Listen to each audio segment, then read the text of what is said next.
Hey, it says I'm live. I hope I am. I hope you can see me. I don't think you can. Let me get my head in the shot. Sorry.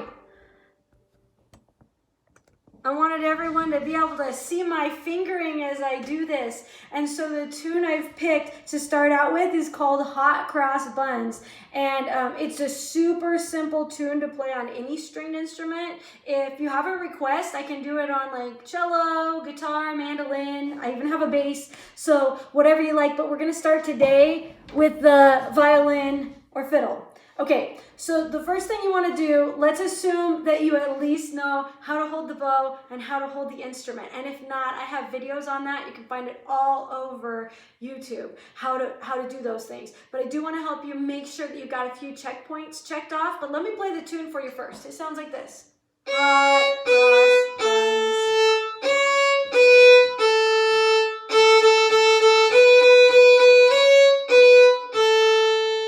Okay, let me give you a quick right hand checkpoint and then a quick left hand checkpoint, and then we're gonna learn it. Okay, first thing I like to check with the right hand is mostly the top of the bow hold. And so I also like to check that the thumb is nice and rounded. I teach my beginning students, even adults, to hold their thumb on the bottom of the frog, but we move pretty quick to the inside. I noticed that a lot of people who try to put their thumb inside from the very beginning get the wrong kind of shape for their thumb. It becomes more flat, which in the beginning it doesn't impact so many things, but I figure all my students, they want to be good at the violin. They want to be able to do all the bow tricks down the road. So I try to have them have their thumb curve the right direction. So we set that thumb right on the silver part here with the nail pointing out. But I like to make sure that your hand is over this part here called the frog. So you really reach it over as opposed to up on top. That'll give you a lot more control and a lot better sound. Okay, the second checkpoint for bowing is to make sure that your bow is parallel with the bridge. That means that it's making a straight line to the bridge like this and not like this or this.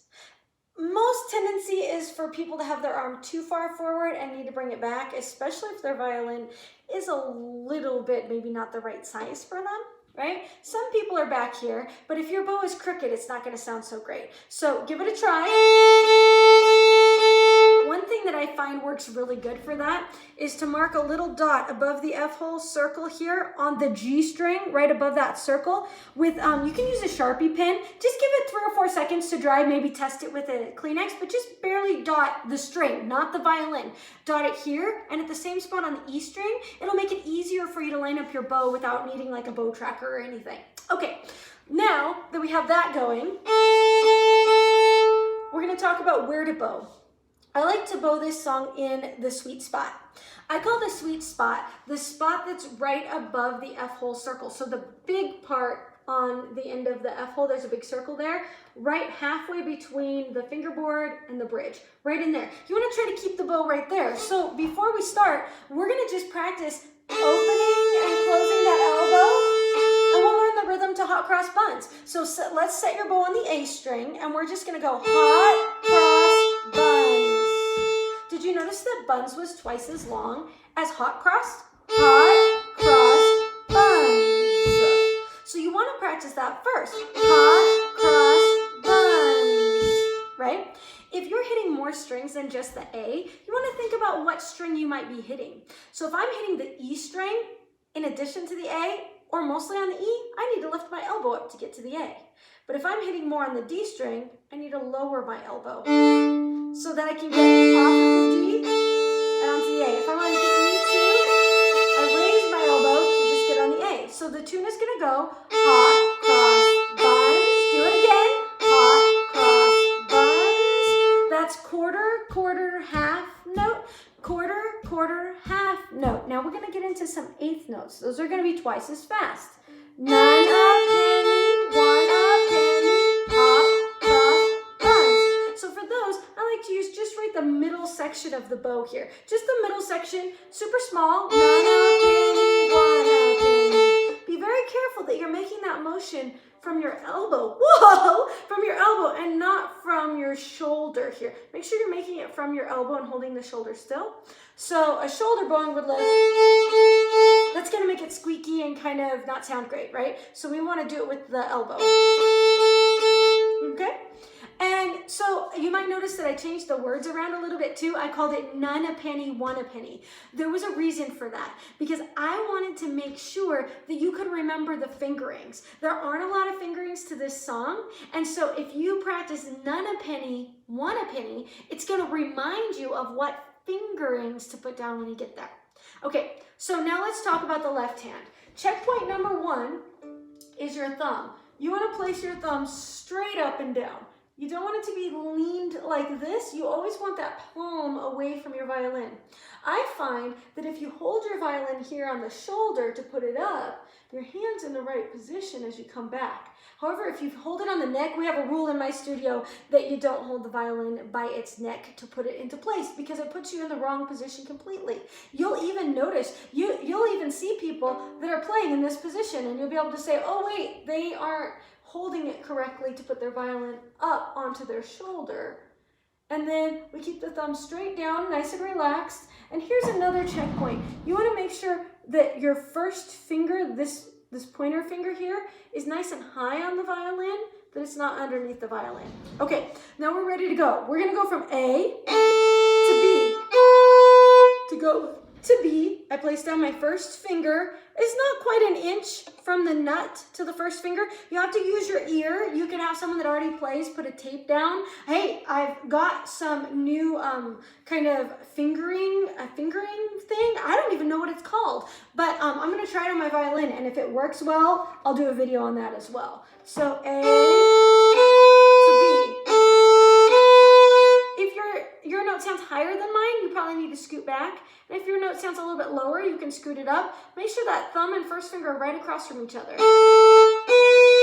Now we're going to go up and another section. It's called a whole step. I've got a pretty big space between my one finger and my middle finger, which is my second finger. So now I have open, which has no fingers, and you'll notice I'm on this A string. It's not the E string, it's the second string over.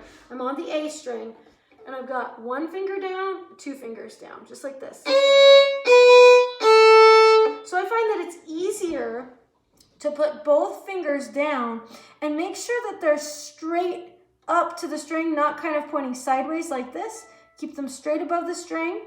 You want to have the tip hitting down, and you want to have it kind of boxy shaped like this.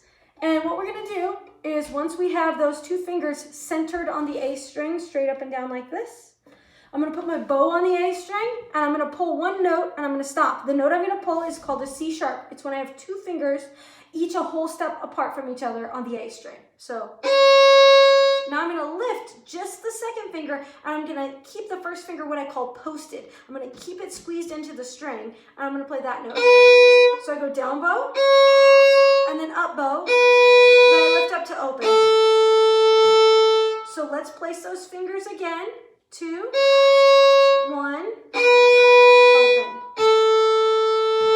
If that's tricky for you with the bow, you can practice placing the fingers and pluck the string. 2, 1, open. The way I do that is I secure my thumb on the edge of the fingerboard on the right-hand side, and then I put my index finger just to the left of the A string, and I pull kind of up and to the right, and I can put my fingers down.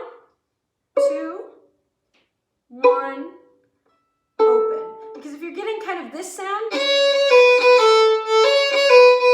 it probably means that it would work better if you would pluck it first. And then also a good way to fix that, the fact that the notes are not changing with the bow, is to stop the bow between the notes like this.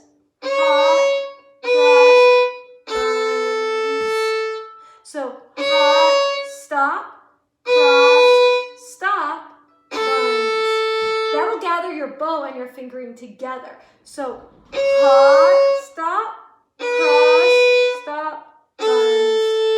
Do it again. Cross,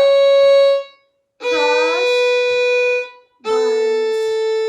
Now, you're halfway done. We're halfway home. You've learned hot cross buns, hot cross buns. It's the same thing twice.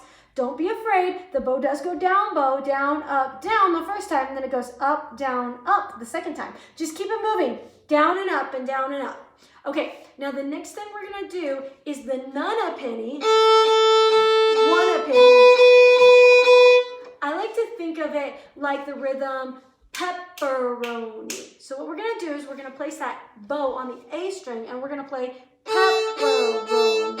Remember, I'm moving that bow from my elbow and not from my shoulder, and I'm making sure it's parallel. A good way to do that is look in a mirror, look in your viewfinder, look right in your phone, video yourself, set it up on a music stand or on your table, and look back at yourself because you really can't see it from your angle. You have to look back at yourself to see if you're parallel with the bridge. So go ahead and look in a mirror and get that down. So pepperoni. Then I'm going to put the first finger down and play pepperoni.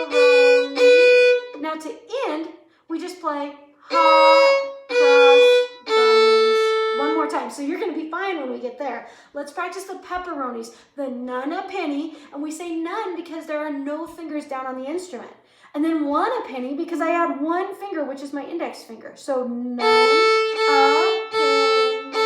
Now add the first finger. One a penny. Let's see if we can do it with a little less stopping.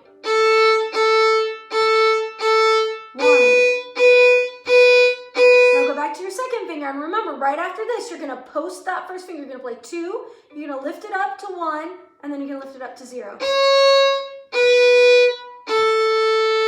Okay, so a couple things to keep track of. Number 1, you wanna keep your bow straight, and you wanna make sure you're pulling from your elbow. And if you're hitting multiple strings, lower or raise your elbow until you get just onto the string that you want. Okay, when you're playing your left hand, I want you to make sure that it's set up correctly, and you definitely want to watch a setup video as opposed to just while we're learning this tune, but make sure that your hand isn't kind of sideways to the violin. Make sure those fingers are right on top, nice and boxy, and that those fingers are centered on the strings. Don't let the joints collapse like this. Okay, what we're gonna do is we're gonna play hot cross buns real slow with pauses between the notes, and then we're gonna play it again without the pauses. Okay, here's slow with pauses. So set up your first finger right here. Make sure yours sounds good.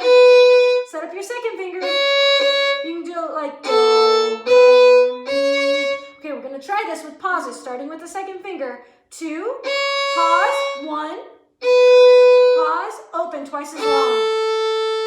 Pause, go back to the second finger, put them both down. Do it again.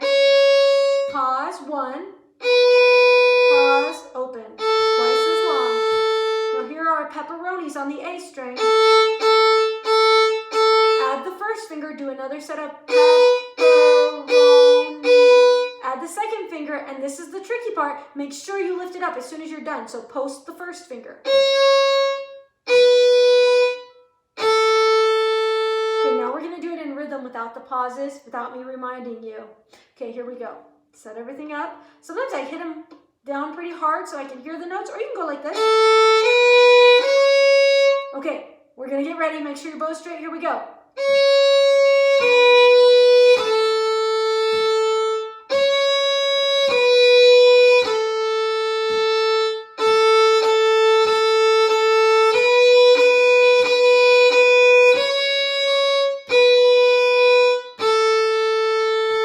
I hope that helped. I'm going to do a bunch more tunes. I've done these tunes in the past, but I'm kind of remaking the videos to make them more fun to play with. And I've got a blog at Sites Music School, and everything on that blog is free.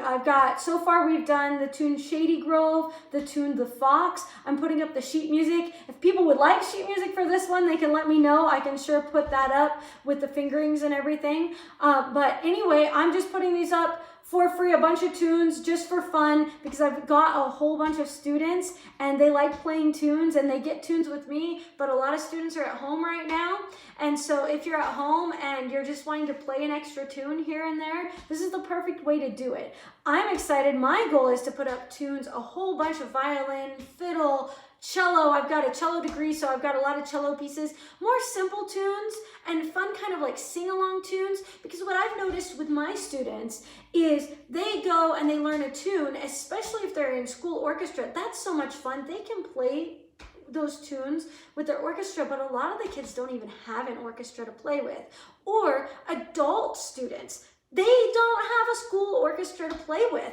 And so it's fun to be able to play along with people. But what happens a lot of the times is one student will learn a song in one key and they might learn Hot Cross Buns, but like a guitar student might not even learn Hot Cross Buns. And if they do, it might be in a different key. And a piano player might learn it in the key of C and we're learning it in A. So what I've been doing is kind of making arrangements so my cello and guitar and violin and piano and mandolin students can all play these tunes together. And then I've got some backup tracks. They can sit at home and jam.